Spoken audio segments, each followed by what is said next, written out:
SADC igiye kongera ubukana bw'ibitero karundura kuri M23 ngo n'ingabo z'u Rwanda zibafasha mu ntambara ikomeje kubera mu burasirazuba bwa Repubulika ya Demokarasi ya Kongo. Umuyobozi wa SADC mushya Colonel Tembekile Nkukuva yahamije ko SADC igiye gushyira ingufu nyinshi cyane mu bitero karundura byo kwambura M23 ibice byose yigaruriye muri Kivu y'Amajyaruguru.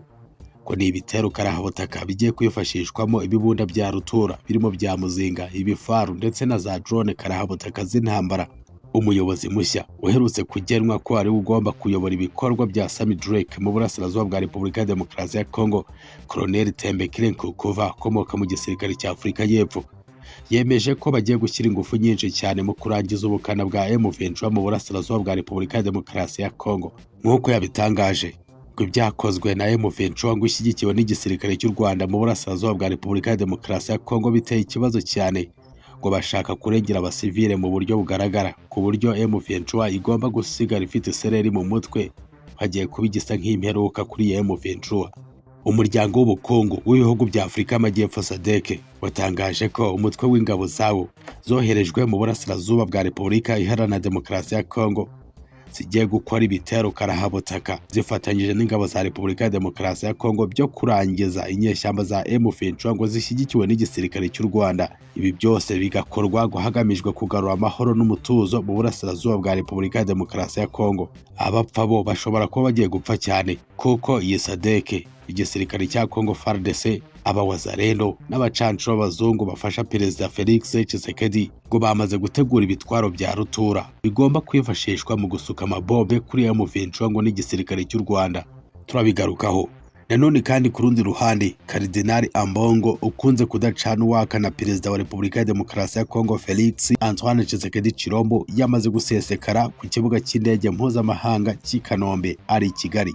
Bwana Felix Antoine Tshisekedi Chilombo akunze gufata abakongomani nk'abagambanyi bakomeye mu gihe bageze ku butaka bw'u Rwanda bizihiwe. Cardinal Ambongo ese niki cyamujyanye i Kigali? Turabigarukaho. Mwese aho muri mu bice bitandukanye by'isi turabasuhuje tubaha n'ikaze muri iki kiganiro, ari nako tubibutsa gukora subscribe hepfo gato iyo video murimo kureba, ubundi tujye tubana namwe mu biganiro bitandukanye tuzajya tubagezaho buri munsi.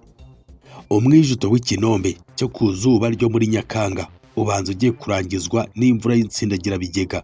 Ndavuga M23 yigeze akasamutwe ku butegetsi bwa Perezida Felix Tshisekedi ikegukana ibice bitandukanye muri Kivu y'Amajyaruguru nyuma yo gushushubikanya ihuriro rirwana ku ruhande rw'ubutegetsi bwa Kongo. Iyi M23 ngo ishyigikiwe n'ubutegetsi bw'u Rwanda ngo iracyagerageza kwegukana ibice bitandukanye mu burasirazuba bwa Repubulika ya Demokarasi ya Kongo, ngo ari nako ikomeza urugendo rwerekeza i Kinshasa. Gusa kuri iyi nshuro ubanza igiye guhura n'umusozi ukomeye cyane wo kurira. SADC, umufatanyabikorwa ukomeye cyane wa Repubulika ya Demokarasi ya Kongo mu ntambara ikomeje kubera muri Kivu y'Amajyaruguru, yarahiriye gukubita ahababaza iyi M23 gushyigikiwe n'igisirikare cy'u Rwanda.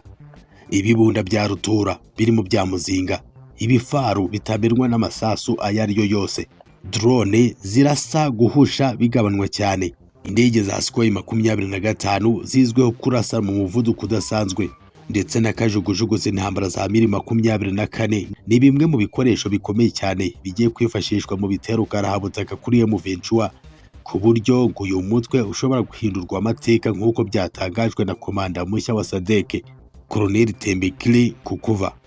Umuryango w'ubukungu w'ibihugu bya Afurika y'Amajyepfo SADC watangaje ko umutwe w'ingabo zawo zoherejwe mu burasirazuba bwa Repubulika ya Demokarasi ya Kongo muri Operation Sami Drake ugiye gukora ibitero simusiga ufatanyije n'ingabo za leta ya Kongo FARDC byo kurangiza burundu inyeshyamba za M23 ngo zishyigikiwe n'igisirikare cy'u Rwanda.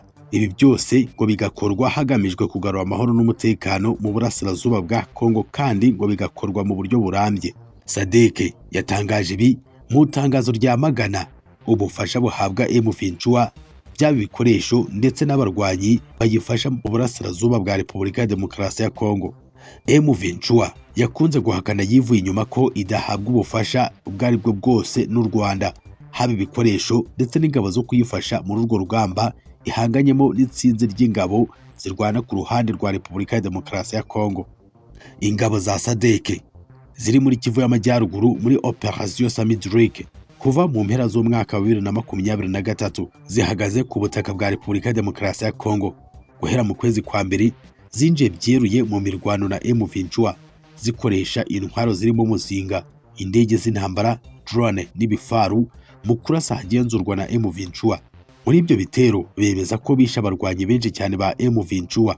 Deke nyuma yo guhabwa komanda mushya yazanye ingamba nshya mu ntambara iri kubera mu burasirazuba bwa Kongo.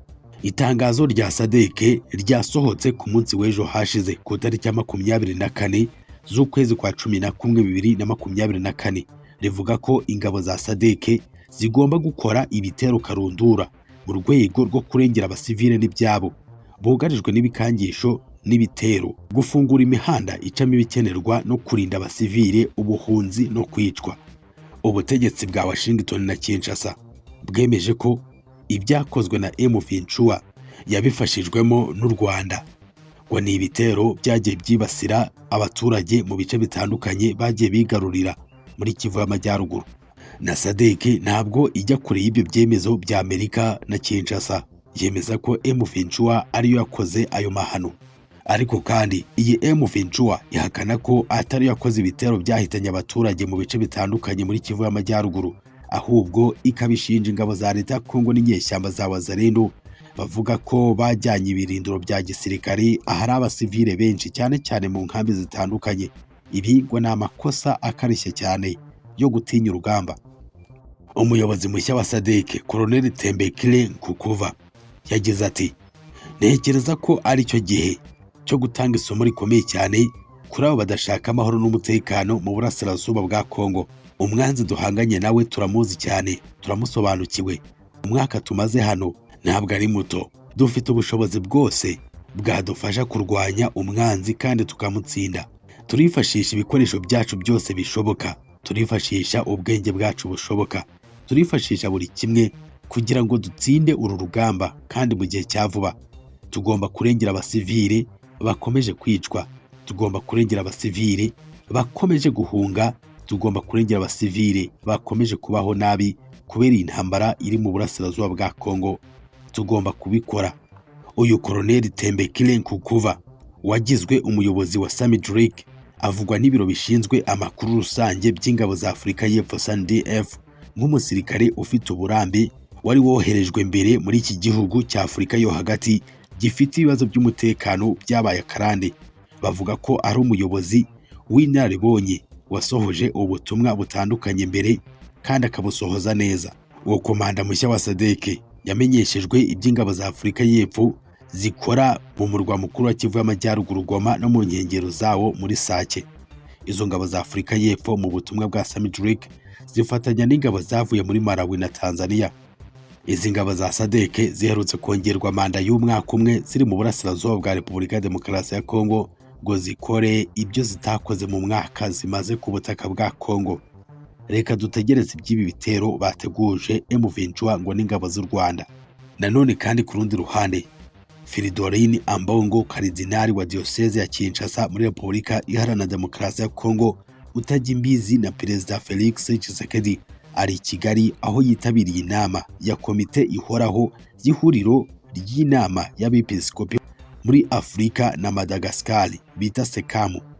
Ku gicamunsi cyo kuri uyu wa mbere tariki ya 25 Ugushyingo 2024 nibwo Karidinali Ambongo yageze i Kigali ku kibuga mpuzamahanga cy'indege cya Kanombe.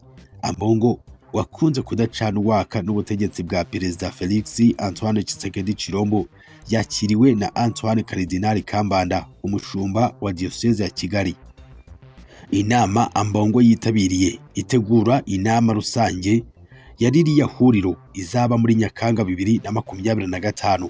Ku mugoroba wo kuwa mbere tariki ya 25 Ugushyingo biteganyijwe ko Antoine Karidinali Kambanda yakira mugenzi we Karidinali Ambongo mu gitambo cya misa kibera kuri chapelle ya Saint Paul i Kigali.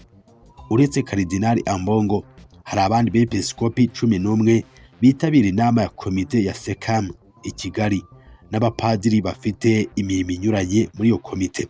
Ibihugu byitabira harimo Nigeria, Algeria, Madagascar, Namibia, Ghana, Chad, Kenya, Mozambique na RDC. turabashimiye cyane mwakoze kubana natwe muri iki kiganiro tugeze ku musozo wacyo. Reka tubararikira ibindi biganiro mu masaha yacu ari imbere. Mukomeze mugubwe neza, turabakunda cyane.